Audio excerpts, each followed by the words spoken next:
বাইদেউ এই কাৰ্যসূচীটো আৰম্ভ কৰিব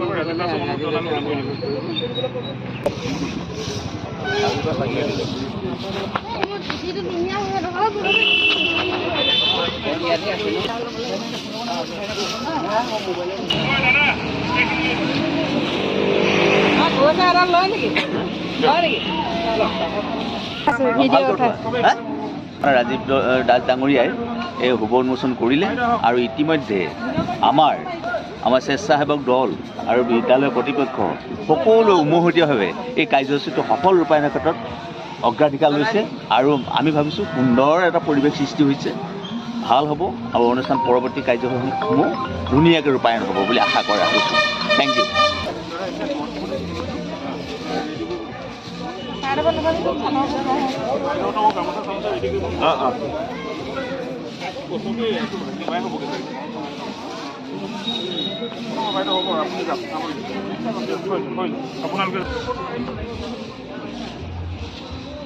এই আমাৰ পৌৰপতি ৰাজীৱ দাস ডাঙৰীয়া জাৰুমণি নমস্কাৰ আজি আমাৰ 1972 চনতে স্থাপিত ঢকুৱাখানা চৰকাৰী মহিলা বিদ্যালয়ৰ গৌৰৱোজ্জ্বল 150 বছৰীয়া অনুষ্ঠান আজি 150 বছৰীয়া সামৰণি অনুষ্ঠানত আমাক মাতিছিলে চাফাই পৰিৱেশ নিকাকৰণৰ উদ্বোধক হিচাপে আৰু এই স্কুলৰে মই এজন প্ৰাক্তন ছাত্ৰ সেয়েহে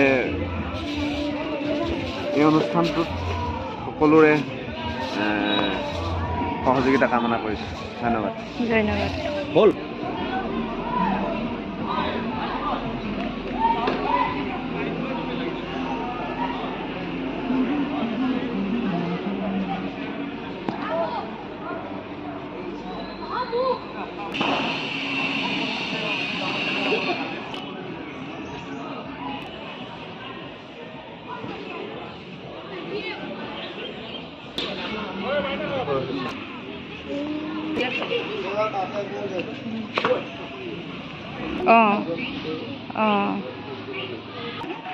আজি অনুষ্ঠানটোক লৈ কিবা এটা আজি প্ৰথম দিনৰ প্ৰথম কাৰ্যসূচী আমি এই পবিত্ৰ দিনটোৰ পবিত্ৰ ক্ষণত আমি সকলোকে স্মৰণ কৰিছোঁ আমি আজি এতিয়া বৃক্ষৰোপণৰ কাৰ্যসূচী আৰম্ভ কৰিম ইতিমধ্যে আমাৰ চাফাই কাৰ্যসূচী সমাপ্তি ঘটিছে গতিকে আমি সকলো ঢকুৱাখানাবাসী ৰাইজ অসমবাসী ৰাইজক আমি আমাৰ অনুষ্ঠানলৈ আহ্বান জনাইছোঁ সকলোৱে সহায় সহযোগিতা আকুণ্ঠ স্নেহেৰে যাতে অনুষ্ঠানটি সফল হয় এয়াই আমাৰ শুভভাৱনা শুভকামনা ধন্যবাদ থাকিল বাইদেউ এখন সময় দিয়াৰ বাবে আৰু আমাৰ দিগেন্দ্ৰনাথ হাজৰিকা ছাৰকো সমাপন জনাবৰ বাবে আমি ফুকন বাইদেউক অনুৰোধ কৰিছোঁ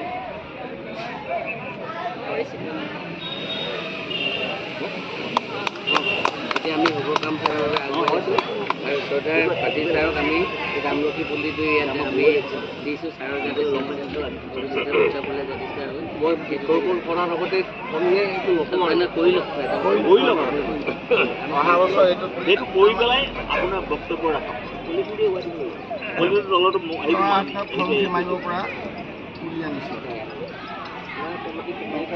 খাব পৰা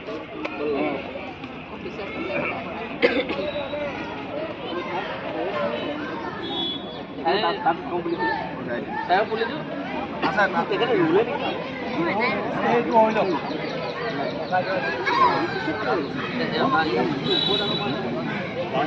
আগত দিব লাগে আকৌ পইচা দি লগাই দিব লাগে যাতে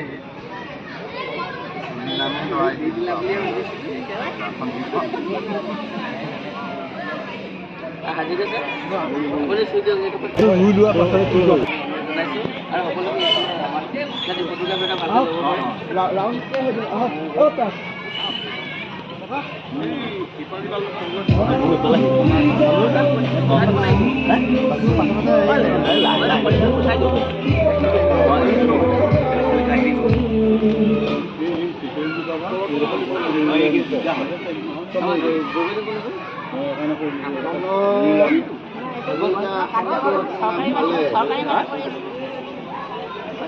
যোগাসনত ব্যায়ামৰ চৰ্চা কৰা হ'ল হাজৰিকা আশা এতিয়া হ'ল এইটো হাজৰিকা চাহ পুলি আমাৰ বান্দৰ গাঁৱলৈ অহা বছৰ ইয়াত হেৰিটো ফৰ্মটো মাৰিব পাৰিবহি ইয়াৰ পৰা গেট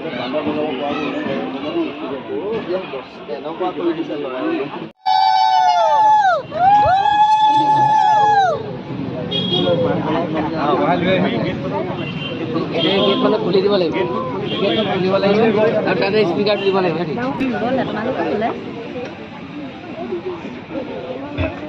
এতিয়া আমি ডাটালৈ আমাৰ মাইক্ৰফোনটো আগুৱাই দিছোঁ। নিজকে মই গৌৰৱান্বিত। এই শিক্ষা অনুষ্ঠানৰ মই এজন প্ৰাক্তন ছাত্ৰ, সেয়েহে আজি এই 150 বছৰীয়া অনুষ্ঠানটিৰ নিজ চকুৰে নিজে উপস্থিত থাকি এই অনুষ্ঠানটোৰ উপভোগ কৰিবলৈ পাই মই নিজকে ধন্য মানিছোঁ। এইখন হ'ল আমাৰ বিদ্যাৰ মন্দিৰ। ইয়াতে আমাৰ শিক্ষাৰ উত্তৰণ ঘটিব, ইয়াৰ পৰাই আমাৰ সৃষ্টি হ'ব, ইয়াৰ পৰাই নতুন নতুন প্ৰজন্মৰ নতুন নতুন সৃষ্টিৰ উত্তৰণ ঘটিব। আজি এই অনুষ্ঠানত মই বহুত বেছি নকওঁ, এই দুআষাৰকে কৈ মোৰ সমগ্ৰ সামৰণি মাৰিছোঁ। ধন্যবাদ। শ্ৰদ্ধাৰ গৌৰৱমৰীয়া অসমৰ সমূহ প্ৰতিবৃন্দ, আজিৰ অনুষ্ঠানত কৰাৰ আমাৰ উদ্যোগলৈ এই মুক্তৰাটো মই প্ৰদান কৰিছোঁ মোৰ পত্নী কৰ্ণকন্যা নামত। গতিকে আপোনালোকে সকলোৱে আদৰে গ্ৰহণ কৰে। মোৰ ধন্যবাদ। আমি এই কাৰ্যসূচী ইয়ামানতে সামৰিছোঁ। কাৰ্যসূচী অতিক্ৰম কৰি গৈছে। এতিয়া আছে পতাকা উত্তোলন বা মূল পতাকা উত্তোলনৰ পাছতেই আমি দেশখন পতাকা উত্তোলনৰ কাম আমি হাতত ল'ম। আমি দেশৰ ব্যক্তি শিক্ষাবিদ, ঢকুৱাখানাৰ স্থানীয় বুদ্ধিজীৱী তেখেতসকলক আমি আমন্ত্ৰণ জনাইছোঁ আৰু তেখেতসকলে ইতিমধ্যে আহি আছে। আমি ইয়াৰ পাছতেই আমি পতাকা উত্তোলনৰ কাৰ্যসূচী আমি সামৰণি পেলাম আৰু তাৰ পাছতেই আমি গুজৰাণালৈ দ্বাৰ উন্মোচন, এই কামখিনি আমাৰ সুচাৰুৰূপে যাতে সফল ৰূপায়ণ হয় তাৰ কাৰণে আমাৰ কৰ্মকৰ্তাসকলক আমি যি নীতি নিৰ্দেশনা দিছোঁ সেই নীতি নিৰ্দেশনা মতে কাম কৰি আমি এই 3টা দিনৰ কাৰ্যসূচী আমি সামৰণি পেলাম। আমি আশা ৰাখিছোঁ সকলোৱে সদাশয় ৰাইজক আমি পূৰ্ণ সহযোগিতা ইয়াৰ যোগেদি আমি কামনা কৰিছোঁ। মোৰ কাষত বহি আছে উপসভাপতি প্ৰদীপ কুমাৰ বুঢ়াগোহাঁই আৰু সম্পাদক শ্ৰীযুত পলাশ কোঁৱৰ ডাঙৰীয়া আৰু আমাৰ স্বেচ্ছাসেৱক উপসমিতি অন্যান্য বিষয়ববীয়াসকলো আমাৰ মাজত আছে। আৰু তেখেতসকলে ৰাতিপুৱাৰ পৰাই তেখেতসকলে আপ্ৰাণ চেষ্টাৰে সকলোখিনি কাম সুচাৰুৰূপে পৰিচালনা কৰি আছে। পৰিচয় হ'ল মই হ'লোঁ এই স্বেচ্ছাসেৱক উপসমিতিৰ সভাপতি। মোৰ নাম শ্ৰী গন্ধেশ্বৰ গগৈ।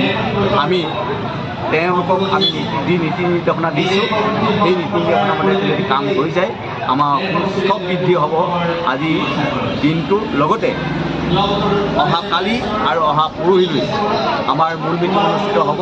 আমি মূল মিটিঙত সকলো ৰাইজৰ সদায় ব্যক্তি তেখেতসকল আমি পূৰ্ণ সহযোগিতা কামনা কৰিছোঁ। ধন্যবাদ। আমি সকলোকে ধন্যবাদ জনাইছোঁ।